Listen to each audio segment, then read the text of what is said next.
त्याला ती दिसली आणि तिचा होणारा अपघात टळला.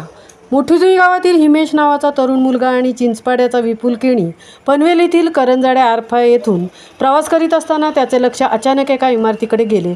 खिडकीच्या भागातून बाल्कनीकडे खेळत खेळत ती छोटी मुलगी बाहेरील पत्र्यावर आली आणि ती पडणार हे दिसताच हिमेश आणि त्याच्या मित्रांनी गाडी थांबवत त्या पत्र्यावर चढून त्या मुलीला पकडून सुखरूपरित्या सोडवली.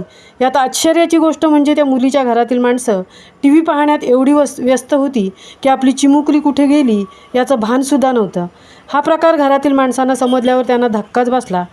ही व्हिडिओ सोशल मीडियावर सर्वत्र व्हायरल झाल्यावर हिमेश भोईर आणि त्याच्या मित्राचं कौतुक होत आहे. महामुंबईसह राजेश भोईर, पनवेल, करंजाडे.